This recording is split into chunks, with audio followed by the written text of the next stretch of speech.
Now, everyone talks about democratizing AI. You know, we all want to have access to AI, don't we? We want to have access to AI to talk about our failing marriage or our relationship or whatever it is. But you need special skills. So the question is, how do you develop those special skills? That's what we want to hear about now with our next speaker. So ladies and gentlemen, please give a warm welcome to Dr. Ibrahim Gedeon, CTO Emeritus at TELUS. He's going to talk about how we're democratizing AI from specialized skills to general practice. A round of applause, everyone. Come on. Thank you. Thank you, sir. Thank you. So, good afternoon. I'm really sorry. I'm not going to talk about HR. Because it is a very critical topic, and in Canada, we've rebranded it into what we call people and culture. So the emphasis is on culture and the people. So what I'm trying to do in the next 20 minutes or so is to talk about the impact of AI on society. And I'm a technologist, so I'm a chip designer. You guys hear about Broadcom and Intel and NVIDIA. That's how I started my career. It's my first trip to Armenia, hopefully not the last. It's been a weird week between Armenia Week, DigiTec, and WCIT, so I'm having a lot of technical fun. But one of the key things I noticed today, I attended a whole bunch of panels. Everybody's trying to say, is AI good or bad? Have you noticed that? Like, you've attended some talks, like, oh, AI is a threat, it's an opportunity, it's going to kill all of us, we're going to get a machine that'll attack us, or AI is going to help people. I think it's the wrong question, and I'm going to talk a bit about it. I think it's good, it's bad, and we don't know. Why have we turned as human beings to the area where if it's not digital, we can't cope with it? So let me ask you a question. At what age did you guys use a knife? I think if you're 2 years old, it's bad. If you're 7, it's good. Not if you're a butcher, you have to be 15. But all I'm saying is we actually are trying to get a simple answer for something very complex. So I'm going to talk a bit about what does that mean to us, and would love to talk about the technical details. I'm old enough that it was called neural networks, and we knew what was happening. Now it's AI, and you guys have no clue what's under the engine, right? So for the folks that use ChatGPT, I'd like to ask another question. Do you use something else? Gemini, Perplexity, they're all cool.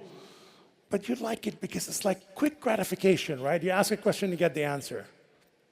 How many of you don't trust the answer and do some checking? Don't be shy.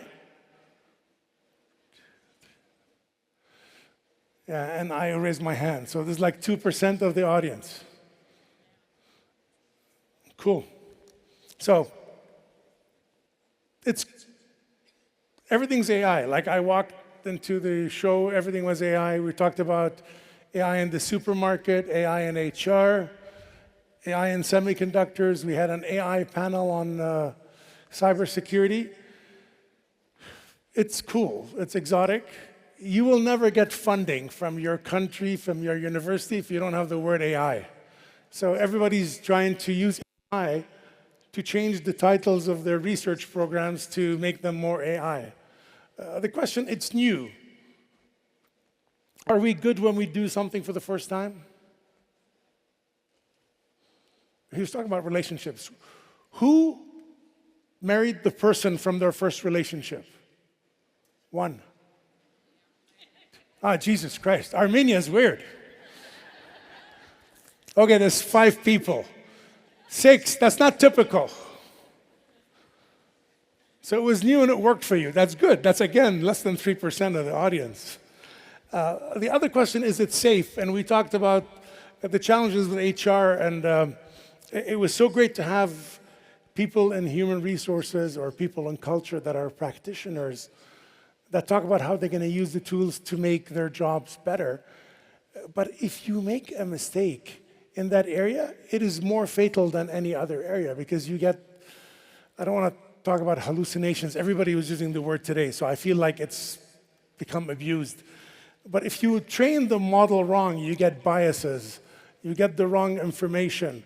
So there was this great panel by your minister from the Minister of Armenia for the Federal Bank. It was an amazing discussion on if you train the model wrong, it puts biases. So actually, it makes HR worse. The last thing is it's secure. So the new generation doesn't care about their security. Like, I know my niece, she posts everything online, everything from what her parents did to what she did. She doesn't care.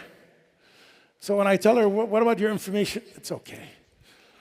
But I think at a certain point in time, you'll care, especially with banking. So when we talk about regulating AI, and all the panels today proposed areas to regulate artificial intelligence, I have a big problem with that. What are you regulating? Should we not first look at the data? Do we care if it's secure or not? And then you're applying artificial intelligence. Let me ask another question. Who does not know how to use a spreadsheet, Excel or the Google version? Raise your hand, don't be shy. Artificial intelligence the same way.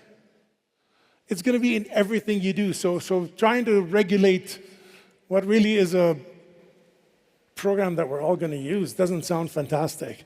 So before I start into what after spending today, I decided to do something a bit different. I'll still go through the presentation, but in a different way. So 3 things.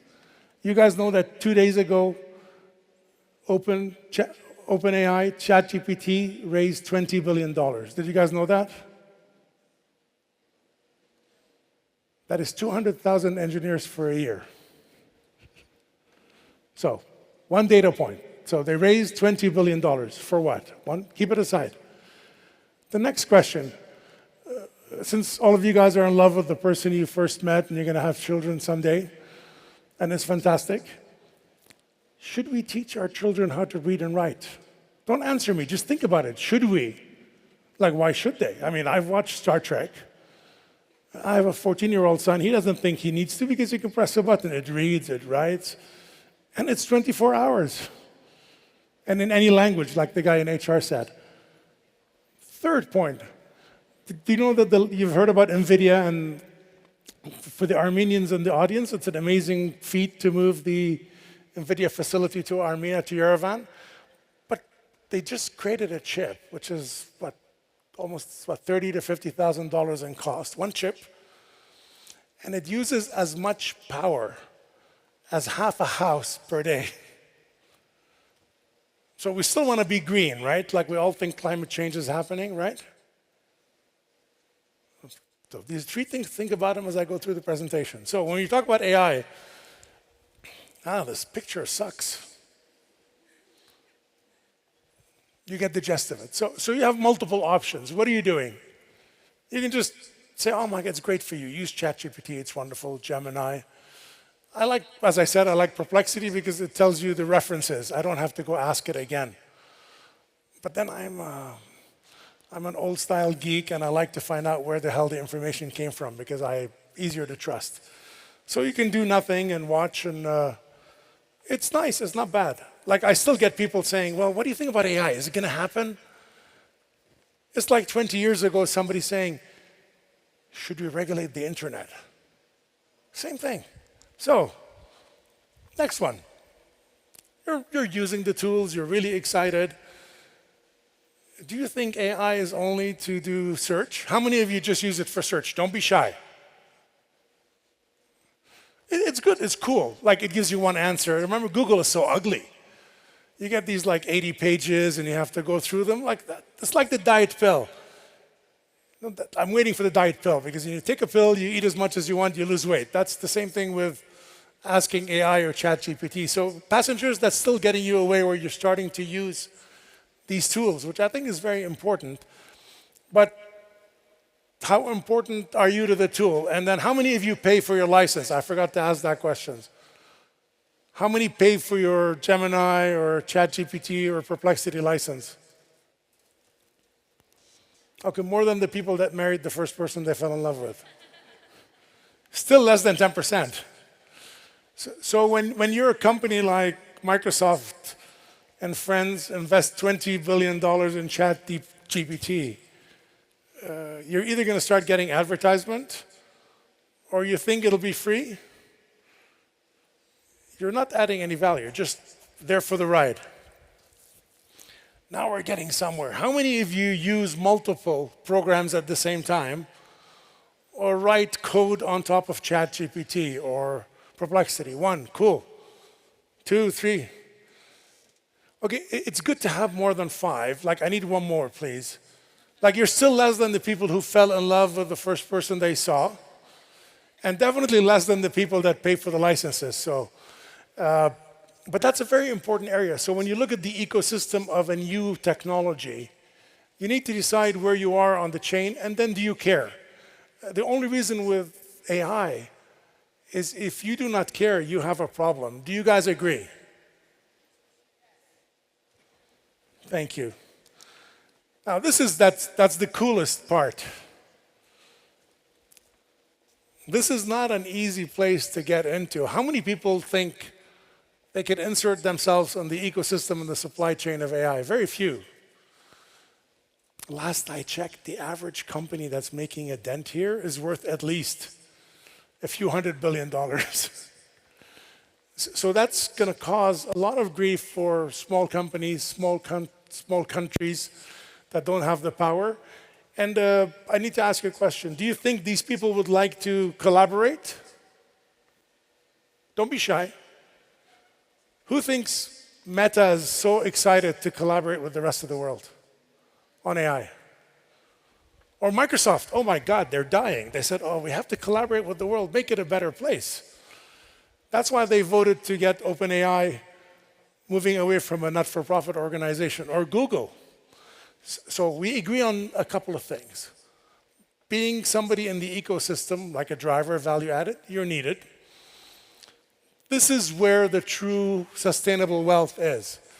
So why is Ibrahim talking about society and AI and then this stuff? Well, this is where I'm heading. Who's seen the latest robots? Who's gone to a restaurant where you were served by a robot? I have to tell you something. They're very polite. They can speak 2, 3 languages. They're immediate gratification, and they're not tired when you walk in at midnight to ask for a little kebab or whatever it is. So the question for us, where do we fit as human beings? Forget about AI only. Like, now you have brains that moves around. Who's watched the movie I, Robot? It's a bit dramatic, but it's a pretty cool friggin' movie, isn't it?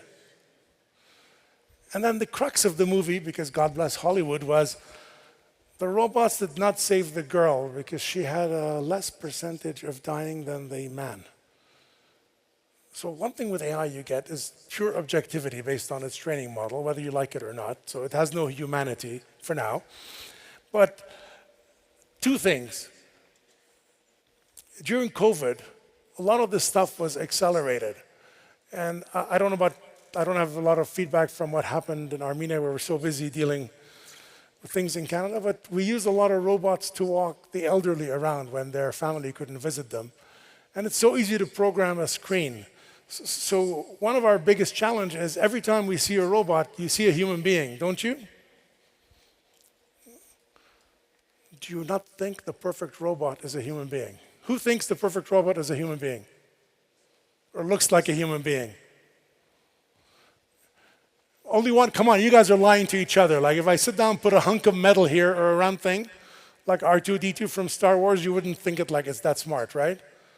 So we also have our own vanity. We're trying to apply a humanity on what is technology in the physical sense. So I think when you look at AI and robotic, that's where you need to start looking at governance, threats, and more importantly, what is happening to a lot of our jobs. So when you think of something as restaurant service, no humans are required. I want to go up one step. So a lot of us, our parents put us to school to become engineers and doctors and lawyers and whatnot. That is not a middle-class job anymore. Do you guys agree? Actually, I'm not going to wait for an answer. I don't think it is. It's changing. But please don't do this. There's a lot of people around the world that think, you know, when AI happens, then I'll deal with it. I'm really sorry, but AI happened before ChatGPT. In 2018, whether you call it automation or neural networks, in 2018 we started seeing massive reductions, at least in the space telecom space, of humanoids or human beings. So this is great. Eventually somebody will shoot you while your head's on the ground. So, 3 things are happening. A lot of people, may I just take a sip of water? A lot of people talk about the China and the US and the big war. Do you know what the crux of this is? The change, because China was the labor force for us, right? Like for the Western world, maybe not Armenia, everything was built in China, cheaper, and shipped to Canada, the US, the Europe. Building a factory now, human labor with the automation is less than 3%. Did you guys, I don't know if I'm being very clear, but if 3% is the difference between building something in the US or France or Armenia or China, that's the cost of shipping. Why would you not build here? So all of a sudden, it's very critical to become drivers and engine builders. So a lot of the fights that are happening globally is how do we become part of that ecosystem where we have the intellectual wealth, the technical wealth to move forward on it. 1. 2, middle class is shrinking. You don't have to agree with me. I realized when I did this chart something is wrong. So middle class, so I come from Lebanon to Canada. I've been in Canada 40 years. But it's very important to mention, every country when I was growing up wanted to have a big, healthy middle class. So because a big, healthy middle class means more taxes, everybody's happening, you could afford services, you don't have poor people. 2 data points. The report just came out that 3.6 billion people on this earth make less than $2,500 US a year. So the gap is increasing. And what's happening with middle class is a lot of the professional jobs are becoming worth less. So typical engineers, they're not set for life. Lawyers, doctors, nurses, any profession, teachers, they're what I call they're rich poor people because we need them to keep buying iPhones and computers and cars. But you can see the whole squish is not even. Some people will be what we call the poor rich people. They're not really rich, but they can afford vacations and 2 homes and cars. I'm using Canadian paradigms, so I apologize if they don't resonate very well with. But at the end of the day, if rich countries today supposedly are going to start losing their middle class, what hope do we have for the rest of the world? And then we do talk about, this is the WCIT, so it is the World Congress on Innovation and Technology. So I think AI, not done right, is going to make things worse. I'm not being negative here. So how do we make sure we're all driving the car, at least for starters, if we can't build the engine? So we talked about healthcare. There's a panel on healthcare that was very interesting. And I just want to ask you one question. Have you gone to the doctor and they reviewed your results? Mind you, some of you are so young you probably don't see the doctor till like you're 50. So if the guy's my age, you go see the doctor and then they read your results, right? And then these guys are great. They've seen 1,000 cases. I want AI to do it. Do you know why? Because AI looks at 1 million cases. So there's a number of areas where if you don't have the right models and it's not inserted in the right system, actually it becomes very bad. So what's the most important things? Your health, what's in here, because nobody can take it away from you. And then is there something for you to work at, right? So massive impacts with, 1, the loss of middle class as we know it today. not being able to compete from an education point of view, healthcare point of view, or have industries for people. Like even when you graduate, then where are they going to work? This is the impact to the society that does not insert itself on the ecosystem is massive. So, even in Canada, great country. And by the way, congratulations we have a Canadian embassy in Armenia, I think is the first one open in many years, so it's really exciting. It needs work. I went to visit, it's under renovation. So, great ambassador, he married an Armenian lady, so it looks like the collaboration has started, something is going very well. So, but most of us, even big countries, are passengers and they have money. So when you have money, you see it coming later and you can react faster because you can afford to do something. So very few people are in the driving seat and in the ecosystem. Like for example, I don't want to, and I could be wrong, but name one semiconductor vendor that does AI support in Europe. There's none. It's really weird, right? So the key is to use what you've got and take it to the next level, right? So how do we become drivers, not just passengers or spectators? And the only value add you each have is you. Your local market, your local economy, your local language. So for example, who was at the opening yesterday? Just me? It was pretty cool, right? But I have to tell you, my Armenian is 0. So all the introductions were in Armenian. I'd wait, and actually I did the right thing. So I was sitting with everybody. Thank you for the invite. It was beautiful. And then I saw this cafe. I said, wouldn't it be nice to celebrate the opening with a glass of wine? So that's what I did. I went drinking. And then I could barely see the translation of the stuff. But shouldn't we have an AI running in the background with like multiple languages or an app? So that's something that becomes uniquely Armenian. How to get an Armenian LLM, large language model or a small language model?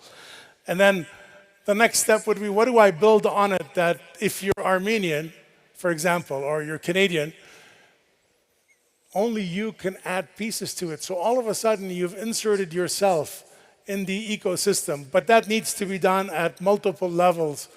Go back to my questions. Now you're thinking, should our children ever learn how to read and write? What do you think? Who thinks they should learn how to read and write? Raise your hand. The rest of you are either not listening to me or don't give a shit if your children read and write. Which I'm okay, it's your choice. They're your children, at least till they hit 14 in Canada. The reason I'm asking this question, there is no way you're going to move up the value chain by not knowing the fundamentals. There is no way under God's Son you're going to go from spectator to passenger to driver if you don't know what's underneath. So let me ask you a question. Do you trust a pilot who knows how the plane's built or a pilot who has a simulator at home? So as we get our children to become stupid and more average and don't do anything, it's okay not to read and write. But they got to be special at something. So each and every person has something that's very unique to them.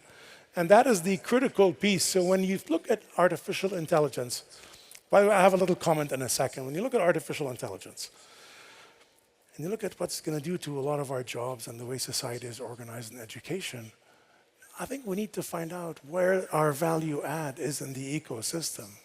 It's not in our brains, it's not in our muscles. It's in how we're put together and applied to certain problems. And I think everybody wants the easy solution. Oh, it's dangerous. Oh, it's fantastic. I'm really sorry. It's not a pill. It's a journey. So I think that's the most critical piece that we're seeing in artificial intelligence. But by the way, there's around a few thousand engineers. If they don't think this way, they will not be needed, at least in my old job, right? So it's at all levels, human resources included, right? So finally, there's not a lot of money. So you see somebody's putting 20 billion in OpenAI. How are the money trees in Armenia? Because in Canada, they're not very good.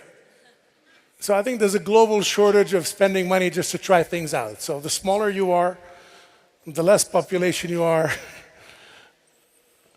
the less money you have, the more focused you need to be. So it looks like I'm preaching, and the key is pick one or two things. Don't do everything. And you gotta actually do them quick. And if you can't get that value add, shut it down. I have 10 minutes and I'd like to leave some time for questions or leave you for the next panel where I think Miles is speaking. I gotta go to the airport, unfortunately. But let you guys go early because it's beautiful outside. But money is scarce for everyone. And it's very critical to pick the 2, 3 things. We talked about it. What makes it scarce? What makes it unique? What would turn you from a passenger to a driver? Nobody can answer the question except you. And that's where you need the whole ecosystem, government, industry, education, and you better be healthy. I think countries that have money, or have more money than other countries, they can play around. So when I was young, I found out this program that Canada has invested in the research of studying pregnant whales in Western Canada. No, so I'm not a marine person, so I don't know if it's important or not. Like, I have no clue. But I'm thinking, like, we studied pregnant whales. Like, you're following with me, right? So we studied pregnant whales. And then I asked the question to the researcher. I said, and then what? Like, do we impregnate more whales? Do we kill the whales? Like, I'm trying to come up with the conclusion. Maybe it's the engineering background, but I said, we studied them. And then somebody says, oh my God, we're not being fair. We're studying whales on the west coast of Canada. Should we not study whales on the east coast of Canada also? Like, it's only fair. So I thought we were wasting a few $1 million on studying Western whales who were pregnant. So I was the only one on the board that had a problem. We gave $3 million to study Eastern pregnant whales. So instead of wasting $3 million, we wasted $6 million. This was 2001. So rich countries can play around with these things, and it's not a big deal.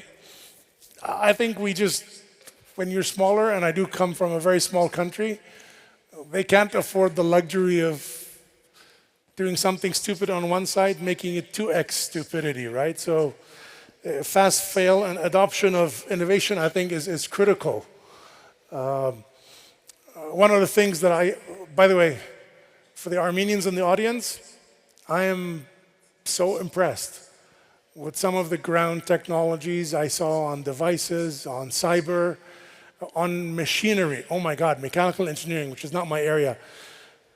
But the key thing is, when you have a holistic system, if somebody builds something locally, you got to use it. So when COVID happened, do you remember the toilet paper wars in North America? I don't know if you had them in Armenia. It was the most valuable commodity. Who's got toilet paper? Like, you start thinking, the year is 2020. Do you think the biggest issue for mankind is friggin' toilet paper? But it was. We had people running to supermarkets, buying toilet paper and doing a black market. By the way, how old is toilet paper? It's 1800 and something. Don't you think that nationally we should have our own toilet paper factories? So, adoption of the stuff you build is critical. And that's it. I've got a couple of minutes, so thank you for your time. I think we're missing something critical, which is our middle class. And if we don't keep it healthy and alive and not bipolar, we have bigger issues. So thank you again for your time. And by the way, you should never put cognac at the break. So I'm dying here, but I'm dying happily. So again, thank you. Merci. Oh, questions?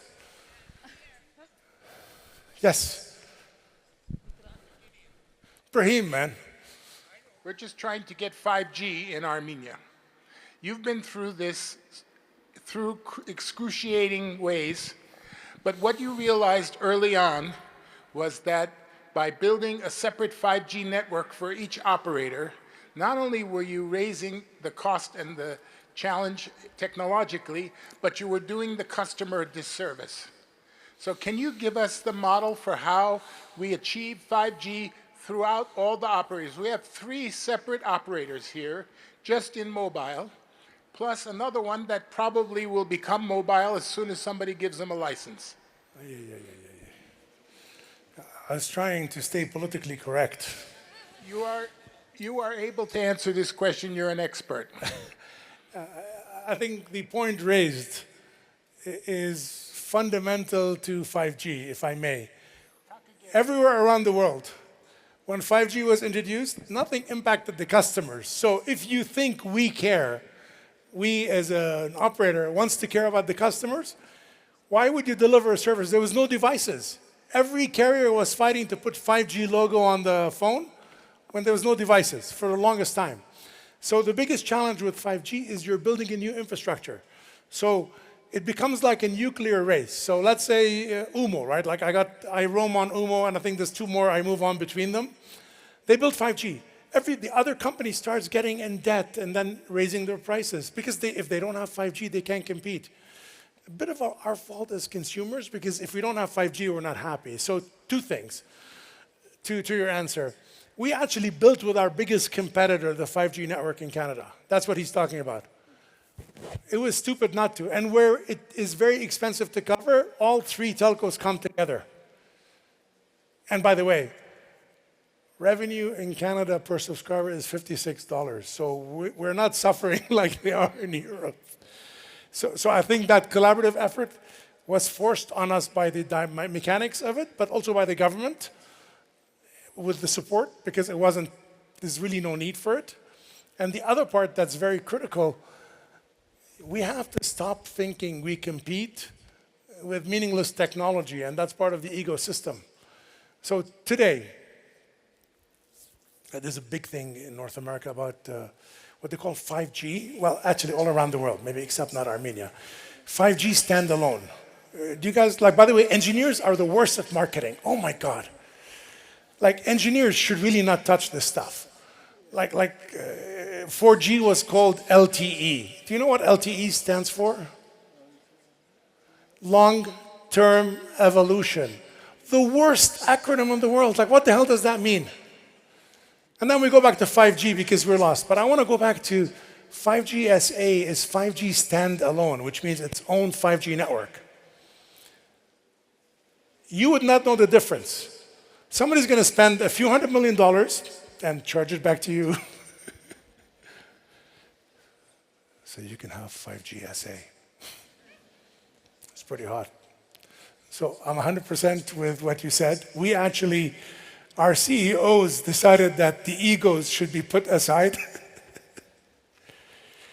and we should build a single network. And eventually, in a small nation, like we do it in certain parts, and I look at the Armenian geography, you do need a single public safety network. You do need a single next-gen 5G network. And to be honest, why would I? But it does require the government or whoever's in charge to put the 3 CEOs in a room if they don't want to come together and saying, get your shit together, for the lack of a better word. But you had the opposite problem in Canada.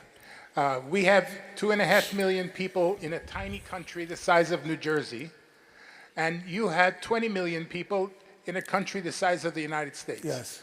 So how do you even invest in the next generation of technology without having cooperation among the competing operators? You have to do it.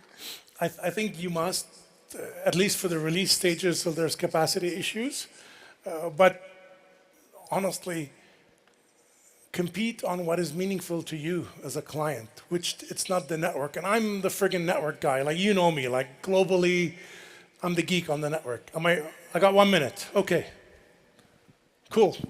And the biggest question I get asked, do I like the Ararat 15-year-old or the 20-year-old? Or the 5-year-old? So I refuse to comment because I'll be insulting someone. So is there a quick question or do I head out? No more questions. Apologize, I overtalked, but thank you.